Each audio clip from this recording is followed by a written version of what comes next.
Before this, we have seen how to represent root 2, root 3 and root 5 on the number lines.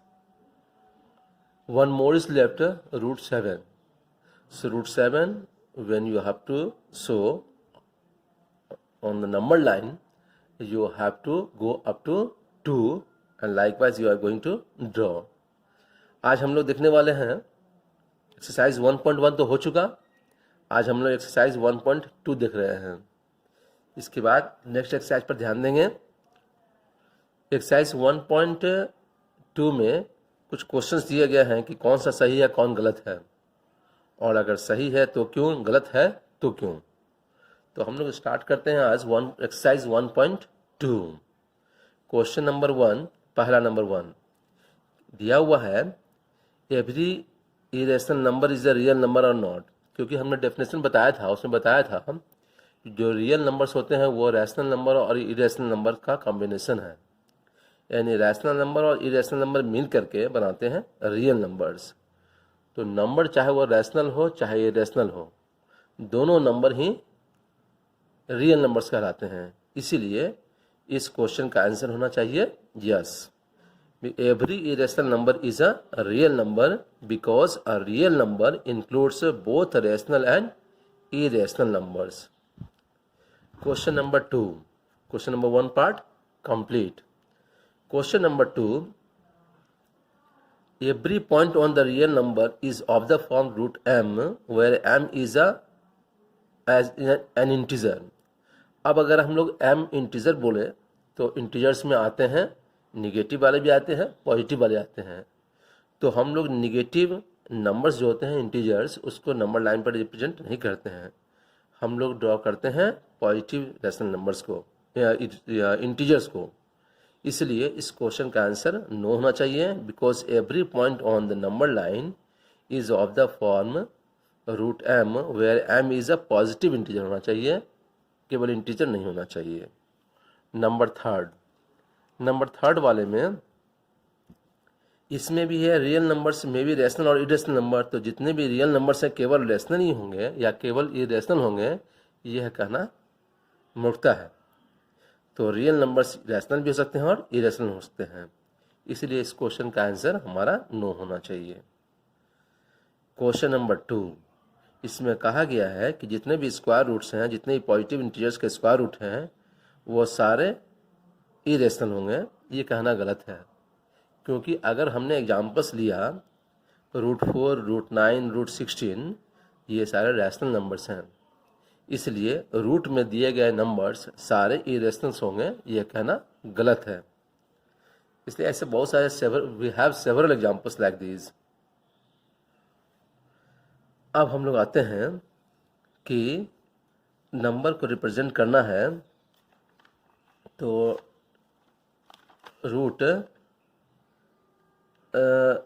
Number line पर represent करने वाला हम लोग तो root 5 हम लोग रिप्रेजेंट कर चुके हैं, क्योंकि क्वेश्चन में 3 में दिया गया है कि represent root 5 on the number line. तो लास्ट पहले वाले क्वेश्चंस में आंसर्स में हमने दिखाया था रूट 2, रूट 3, रूट 5. इसलिए हमने लिख दिया है root 5 is already represented on the number line in the previous part.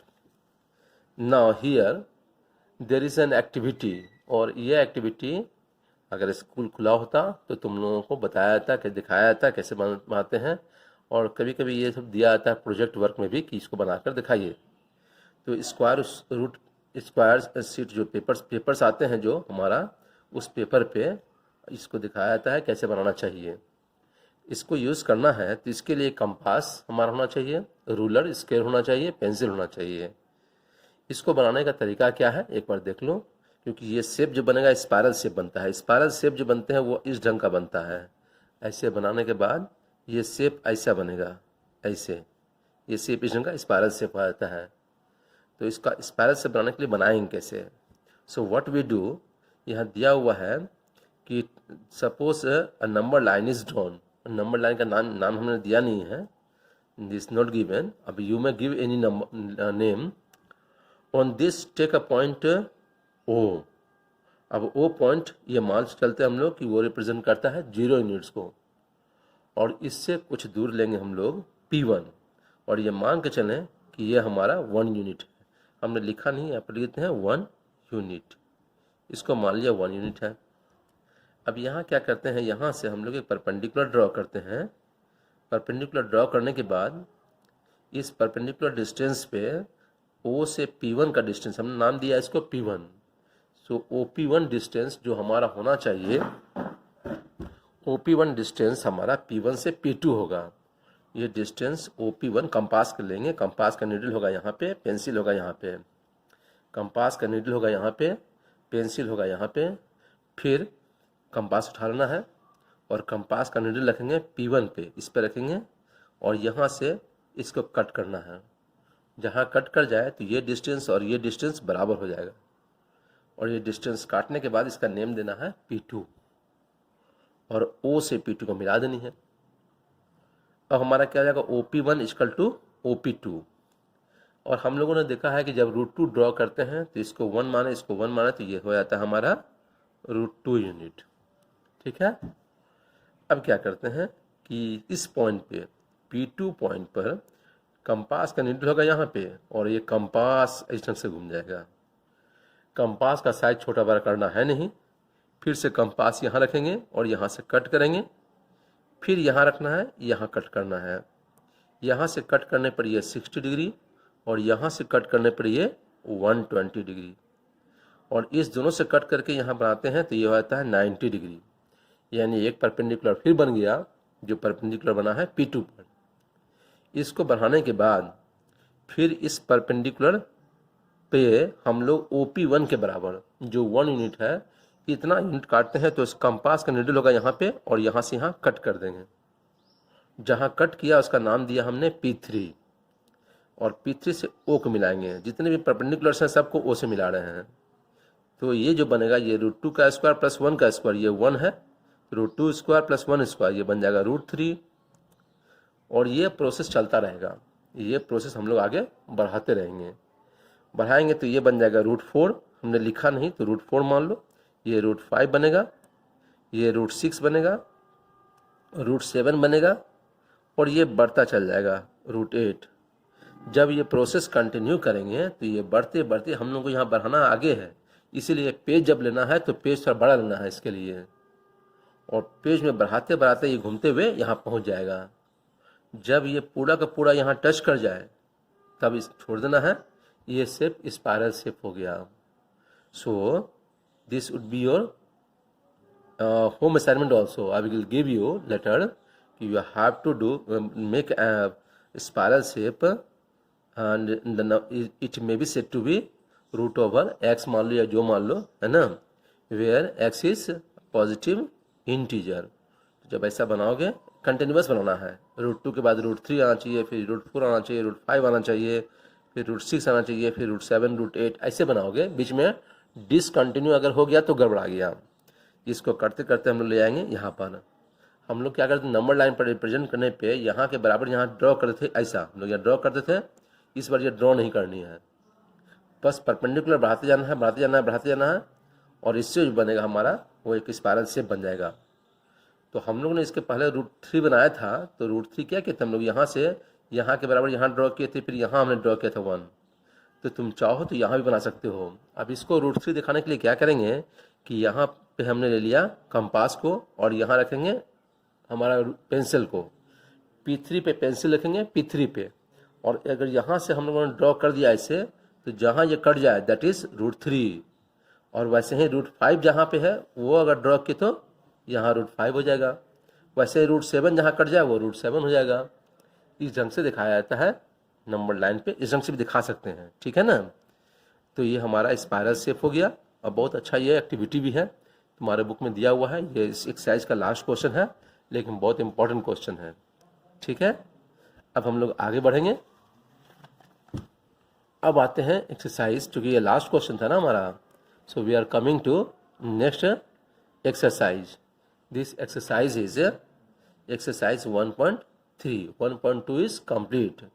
1.3 बनाने से पहले कुछ एग्जाम्पल्स दिए गए हैं, जिस एग्जाम्पल्स में ये कहा गया है कि नंबर को अगर डिवीज़न फॉर्म में दिया हो तो न्यूमरेटर को डिवाइड करनी है डिनोमिनेटर से, और न्यूमरेटर को डिनोमिनेटर से डिवाइड करेंगे तो हमारा कुछ न कुछ रिजल्ट निकलेगा, क्वेश्चन पार्ट निकलेगा। तो हम लोग क्वेश्चन पार्ट पर विशेष रूप से ध्यान देंगे और उससे ये मालूम होगा, जो कि हमने पहले ही बताया है कि टर्मिनेटिंग नॉन टर्मिनेटिंग ये सब नंबर कैसे दिखाते हैं। तो जैसे 1/11 हमने दिखाया, तो 1/11 का मतलब 1 is to be divide by 11, number 1 is to be divide by 11। तो जब 1 को 11 से डिवाइड करने के 11 से 1 को डिवाइड करने का प्रोसेस भी हमने यहाँ दिखा दिया है। 1 को डिवाइड कर रहे हैं 11 से। First of all what we do, we are putting, we can't divide 11 in 1, so we have to put decimal, then we are writing 0. Still the number is 10, which is less than 11, so we can't divide. Then what we do, we write after decimal we put 1 0. एक बार 0 put करते हैं। 0 put करने के बाद यहाँ भी 0 put करेंगे, तो ये 100 हो गया। ये 100 अगर हो गया, ये 100 हो गया। Now we may divide by 9 times. 11 9 जा 99, remainder is 1. Again we are getting 1, we can't divide by 11, so we apply the same process. Since decimal हमने दे दिया है, decimal I have already put, we put 1 0. Again we are unable to divide, so again put 1 0 here also and here also, और ये process continue रहेगा। ये continue करते चल जाएंगे हम लोग, ठीक है। तो क्या होगा कि हमने देखा कि क्वेश्चन पार्ट में रिमाइंडर में तो हमेशा 1 आ रहा है, और क्वेश्चन पार्ट में हमारा 0.090909 ये हमेशा रिपीट होते चला गया। जब ये रिपीट हुआ तो हमने यहाँ क्या किया कि 1/11 इज इक्वल टू लिख दिया 0.09, जहाँ पे 0 और 9 रिपीट हो रहे हैं इसके ऊपर बार दे दिया हमने। तो या तो बार दो या फिर रेकरिंग दो, ठीक है। Thus it is a non terminating इसलिए क्योंकि रिमाइंडर 0 नहीं आ रहा है, and it is repeating decimal क्योंकि यहाँ पर 09 रिपीट हो रहा है। Clear. Now come to second. हमने छोड़ दिया क्योंकि डिवीजन में सारा क्वेश्चन मैं ही बना दूँ तो तुम लोग क्या बनाओगे। तो जो क्वेश्चन हमको लगा कि नहीं कुछ थोड़ा चेंज हो, उस क्वेश्चन को हमने लिया है। एक और क्वेश्चन हमने लिया है, ये था हमारा नॉन टर्मिनेटिंग, तो ये शायद रिपीट ये निकलेगा टर्मिनेटिंग डेसिमल, और ये नॉन रिपीटिंग भी निकलेगा। 4 1/8, 8 4 जा 32 प्लस 1 33/8, और 33/8 को हमने डिवाइड किया। हमने डिवीजन का प्रोसेस भी यहाँ दिखा दिया है कि डिवाइड कैसे करते हैं। तो डिवाइड करने पर हमारा एक 8 4 जा 32, रिमाइंडर 1 डेसिमल दिया हमने, तो 0 8 1 जा 8, रिमाइंडर इज 2 0 8 2 जा 16, remainder is 4, and because of decimal we put 0 8 5 जा 40। तो ये नंबर पूरी से कट गया, रिमाइंडर 0 आ गया हमारा, और क्वेश्चन पार्ट में भी कोई रिपीटेशन नहीं हुआ। एक स्टेज जाने के बाद हमारा क्वेश्चन भी खत्म हो गया। So it is 4.125। So 4 1/8 comes to 4.125.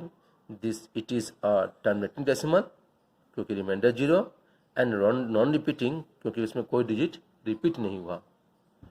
और ऐसे नंबर्स को हम लोग जानते हैं, जो हमारा नॉन टर्मिनेटिंग एंड रिपीटिंग होता है उसे बोलते हैं रैशनल नंबर, और जो हमारा टर्मिनेटिंग और नॉन रिपीटिंग होता है उसको भी बोलते हैं हम लोग रैशनल नंबर। इसलिए दोनों नंबर्स हमारे जो हैं वो रैशनल नंबर्स हैं। हमने लिख दिया यहाँ पे do others like this. Other जितने भी क्वेश्चंस बचे हुए हैं 1 में, उसको भी ऐसे ही बनानी है। अब आते हैं क्वेश्चन नंबर 2 पे। क्वेश्चन नंबर 2 में दिया हुआ है 1/7 इक्वल टू 0.142857। एक वहाँ दिया हुआ है। अब तुमको बताना है कि 2/7 का वैल्यू कितना होगा, 3/7 का वैल्यू कितना होगा, 4/7 कितना होगा, 5/7 कितना होगा, और 6/7 कितना होगा।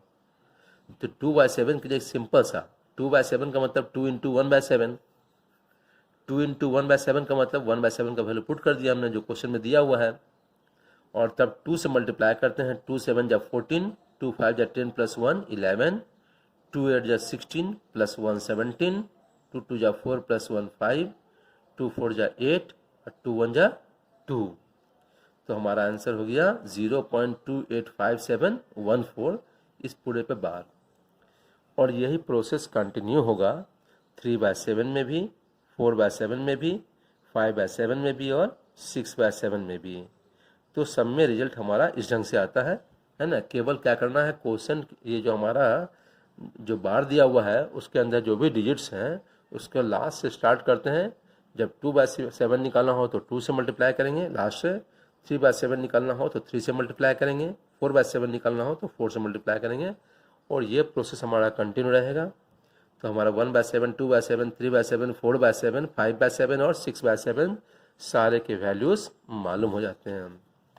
अब हम लोग आगे आते हैं।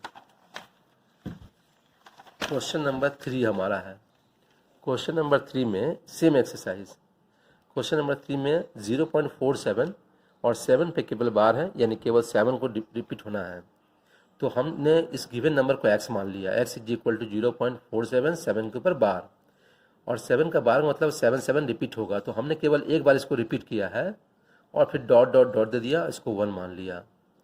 अगर केवल एक डिजिट रिपीट हो तो दोनों तरफ 10 से मल्टीप्लाई करेंगे, और अगर 2 डिजिट्स रिपीट हो तो 100 से, लाइक वाइज ये चलता रहेगा। हमने लिखा है multiplying both sides by 10 we get 10x is equal to 10 से इसको मल्टीप्लाई करेंगे तो आफ्टर डेसिमल 3 डिजिट्स है, इसलिए यहाँ पर नीचे में 30 हमने दिया, और तब डेसिमल हटा दिया हमने, और 0 1 0 कैंसिल हो जाएगा, तो ये बचेगा 4.77 डॉट डॉट डॉट, इसको हमने 2 मान लिया। ये बड़ा है ये छोटा है, इसलिए हमने लिखा है subtract 1 from 2 we get, LHS को LHS से माइनस किए तो 10x minus x is equal to 4.77 dot dot dot minus 0.47 dot dot dot. अब यहाँ पर रिपीटेशन केवल 7 का हुआ है, इसलिए इसका थर्ड पोजीशन 7, इस 7 से माइनस हो तो 0, और ये चलने के बाद आ जाएगा 4.3, बाकी सारे में 0 0 0, और लास्ट में 0 का वैल्यू हम लोग वैल्यू नहीं मानते हैं, इसलिए 4.3 हो गया। इसलिए x इज इक्वल टू इस 9 को नीचे भेज देंगे और डेसिमल हटाएंगे तो 0, 43/90। अब 3 से ये नंबर डिविजिबल है लेकिन ये डिविजिबल नहीं है, इसलिए 43/90 ही हमारा आंसर हो जाएगा। इसको हमने लिख दिया है यहाँ पे। अब ये नंबर कन्वर्ट हो गया p/q के फॉर्म पे, जहाँ पर p और q इंटीजर्स है और q is not equal to 0। Next question number 6 पूछा गया है, बीच का क्वेश्चन मैंने छोड़ दिया है तुम्हारे लिए बनाने के लिए, वो भी सब होम असाइनमेंट में जाएगा। क्वेश्चन नंबर 6 में है कि अगर मान लो कोई नंबर p/q के फॉर्म पे हो तो q का कौन सा वैल्यू होगा जो उसको हम लोग टर्मिनेटिंग डेसिमल बनाएगा। तो नीचे यानी डिनोमिनेटर का जो पोजीशन होना चाहिए वो 2 power m into 5 power n के फॉर्म में होना चाहिए, जहाँ पर m और n जो है इंटीजर्स होना चाहिए, वो चाहे निगेटिव हो या पॉजिटिव हो, उससे मतलब नहीं है। अगर एक 0 हो गया तो उसका वैल्यू 1 हो जाएगा। 7 नंबर क्वेश्चन, 3 सच एग्जाम्पल्स जो हमारा इरेशनल नंबर्स है, जिसे √2, √3, √1.4, ये सारे numbers non perfect square number है, इसका वैल्यू जब भी निकालेंगे तो नॉन टर्मिनेटिंग नॉन रिपीटिंग निकलेगा, यानी इरेशनल नंबर्स होगा। फिर है कि 5/7 और 9/11 के बीच में 3 हमको इरेशनल नंबर्स डालनी है, तो हमने पहले इसको कन्वर्ट किया है डेसिमल के फॉर्म में, इसको भी हमने किया है कन्वर्ट डेसिमल के फॉर्म में।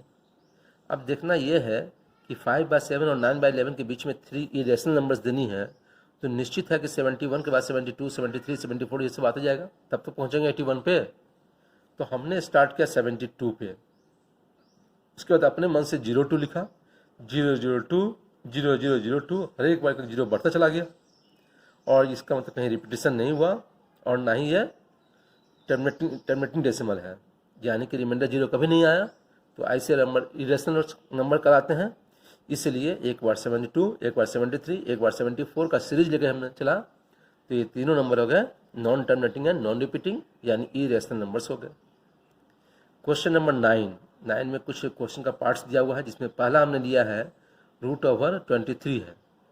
23 is non perfect square number किसी नंबर का स्क्वायर नहीं है, इसलिए √23 इज इरेशनल नंबर। फिर 0.3796 इज टर्मिनेटिंग, क्योंकि इसके बाद कोई स्टार्टिंग नहीं हुआ, यहाँ पे इंड हो गया, तो जब भी इसको हम लोग p/q के फॉर्म में डिनोट करेंगे तो ये निकलेगा terminating decimal and non repeating, इसलिए ऐसे नंबर कहलाते हैं रैशनल नंबर। और नेक्स्ट है it is non terminating non repeating decimal, जो दिया हुआ क्वेश्चन है, जिसमें हमारा न तो वो रिमाइंडर 0 आ रहा है और ना ही रिपीटिंग हो रहा है, इसलिए ये नंबर कहलाएंगे इरेशनल नंबर। नेक्स्ट है हमारा representing real numbers on the number line. Represent करना है रियल नंबर्स को नंबर लाइन पे। To solve such problems we may need magnifying glass. अब ऐसे नंबर को दिखाने के लिए मैग्नीफाइंग ग्लास की ज़रूरत पड़ती है। तो एक्सरसाइज 1.4 में 2 ही क्वेश्चन है, इसमें एक क्वेश्चन हमने ले लिया है। इस क्वेश्चन को दिखा रहे हैं कि जैसे विजुलाइज दर्शाना है, इसको दिखाना है 3.765 को नंबर लाइन पे यूजिंग सक्सेसिव मैग्निफिकेशन, या बार बार मैग्निफिकेशन यानी मैग्नीफाई करना है, जो पोर्शन है उसको बड़ा करके दिखाना है। So we solve such a problem step wise. कैसे दिखाते हैं? Since the number lies between 3 and 4, हम देख रहे हैं कि जो नंबर है 3.765 ये 3 और 4 के बीच में है। So we focus between 3 and 4, हम लोग फोकस करेंगे 3 और 4 के बीच में नंबर लाइन पे। तो मान लो हमने नंबर लाइन बनाया और इसमें 3 और 4 के बीच में हमने इसको 10 पार्ट्स में डिवाइड किया। सो स्मॉल पार्ट्स 1 2 3 4 सब कुछ दिया हुआ है, तो इस पर हम ध्यान देंगे क्योंकि हमारा 3.75 है, इसीलिए हमारा नंबर फिर 3.75 है। तो हम लोग क्या स्टार्ट करेंगे, पहला पॉइंट जो होगा वह 3.1 होगा, फिर 3.2 होगा, फिर 3.3 होगा, ऐसा चलता जाएगा। तो हम लोग ध्यान देंगे जो हमारा 7th पार्ट है उस पर, क्योंकि ये नंबर 3.765 है यानी 3.7 से भी बड़ा है। तो 3.7 और 3.8 दोनों पे फोकस करेंगे और इसको हम लोग इनलार्ज करेंगे। In next step we magnify the section कौन सा 3.7 और 3.8, इसको मैग्नीफाई हमने किया और बड़ा किया इसको। तो 3.7 इसको मान लिया हमने, 3.8 इसको मान लिया, और इसके बीच के पोर्शन को 10 पार्ट्स में डिवाइड हमने फिर से किया, 10 डिविजन्स में डिवाइड किया हमने। 10 डिवीजन में जब हमने डिवाइड किया तो पहला पोर्शन 3.71 होगा, फिर 3.72 होगा, फिर 3.73 होगा, ऐसे करते करते लास्ट में आ जाएंगे 3.8 पे हम लोग। ठीक है, 3.8 का मतलब 3.80 आ जाएगा ये, है ना। तो हम लोगों को पहुंचना है 3.76, तो 3.76 हमारा यहाँ पे होगा, ये 5th पार्ट है। उसके बाद 3.77 होगा, क्योंकि हमारा नंबर 3.765 है, यानी कि 76 के बाद हमारा जो 6 होना चाहिए, 6 उसके पहले आना चाहिए था। 3.76 5 7 6 7 6 है, 3.76 और 3.77, यहाँ पर 3.77। अब इस दोनों के बीच में हमको नंबर चाहिए, तो फिर इसको हम लोग बड़ा करेंगे। तो फिर हमने इसको मैग्नीफाई किया। नेक्स्ट में 3.76 लिया और 3.77 लिया हमने, और फिर इसको 10 पार्ट्स में डिवाइड कर दिया हमने। एग्जाम में तो ये क्वेश्चंस, ऐसे क्वेश्चंस नहीं आते हैं क्योंकि मैग्नीफाइंग ग्लास प्रोवाइड नहीं किया जाता है, इसलिए इसका विशेष चिंता करने की बात नहीं है। लेकिन बुक में दिया, एनसीईआरटी में दिया है, इसलिए हम लोग को जानना जरूरी है कि ये नंबर कैसे जानते हैं हम लोग हैं। तो 3.76 और 3.77 के बीच के 10 पार्ट्स को डिवाइड किया, तो पहला पार्ट हो जाएगा 3.761, सेकेंड पार्ट 3.764 763 764, और लास्ट जो 5th पार्ट हो जाएगा वो हो जाएगा 765। तो हमारा ये नंबर जो ये लाइनिंग है वो शो कर रहा है 3.765। Thus we visualize the number 3.765 between 3.76 and 3.77. That is our answer.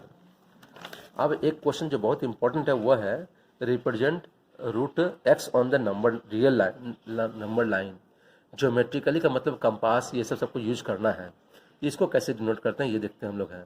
Where x is a positive real number, negative नहीं है, पॉजिटिव रियल नंबर्स हैं। इसको कैसे डिनोट करते हैं ये हम लोग देखते हैं। ये भी बहुत इंपॉर्टेंट क्वेश्चन है। क्या करते हैं इसके लिए, let us draw number line, एक नंबर लाइन ड्रॉ करते हैं L on which point A, एक पॉइंट लिया गया, and B are taken such that, ऐसा लेंगे कि ए बी का वैल्यू चाहे जो भी हो उसको x मान लेते हैं हम लोग हैं, वो डिस्टेंस कुछ भी हो, इसको हमने x मान लिया।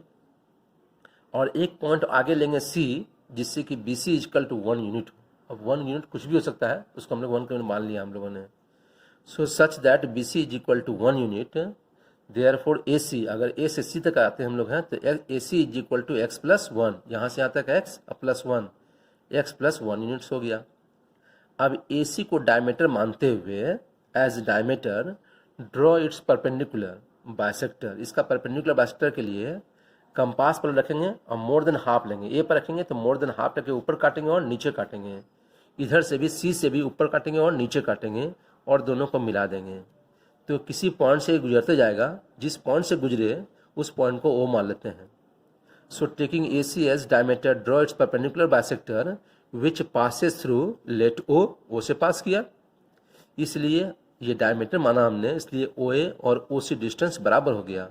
सो O A is equal to O C, this is what I have written.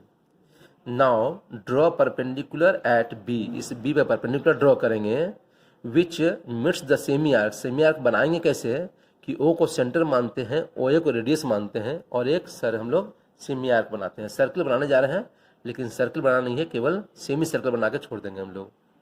ओ को सेंटर मानेंगे, ओ ए को रेडियस मानेंगे, एक सेमी सर्कल बनाएंगे। Which meets the semi arc formed by taking O as centre, इसमें लिख दिया हमने है कि meet the which meets draw perpendicular at B which meets the semi arc formed by taking O as centre and O A या O सी edge radius, जिससे जहाँ कटता हो वो डी मान लिया हमने। अब डी से ओ को मिला देना है, ज्वाइन यहाँ लिख देते हैं, join D to O, D से ओ को ज्वाइन कर दिया हमने। ठीक है, अब आगे बढ़ते हैं हम लोग। अब कैलकुलेशन है इसके बाद, O A is equal to O C is equal to O D, क्योंकि ओ सेंटर मानते हैं तो सर्कल के किसी भी पॉइंट से टच करें तो वो रेडियस कहलाएगा, इसलिए ओ ए हो, ओ सी हो या ओ डी हो, ये सारे रेडियाई है, सारे आपस में बराबर होंगे। और ओ सी डिस्टेंस निकालेंगे तो ये ए सी का हाफ होगा, और ए सी हमने लिखा है x प्लस 1 यूनिट, तो x प्लस 1 का आधा, x प्लस 1 बाय 2 यूनिट्स। यही हमारा ओ डी भी है, यही हमारा ओ ए भी है, ये भी हमने लिख दिया है। Therefore O B is equal to O C minus B C, अगर हमको ओ बी निकालना पड़े तो ओ सी में से बी सी को माइनस करते हैं। O C is x plus 1 by 2 और B C is 1, so this becomes x plus 1, LCM लेंगे तो 2 1 जा 2 बाय 2, ये हो जाएगा x माइनस 1 बाय 2 यूनिट। ठीक है, अब in triangle O B D में चले आते हैं। In triangle O B D में, in triangle O B D में ये राइट ट्रायंगल है, इसलिए बी डी स्क्वायर यानी perpendicular square is equal to hypotenuse square minus base square, O D square minus O B square is equal to, value put कर देंगे O D का और O B का, तो ये हो जाएगा ए स्क्वायर माइनस बी स्क्वायर, ए प्लस बी इंटू ए minus B.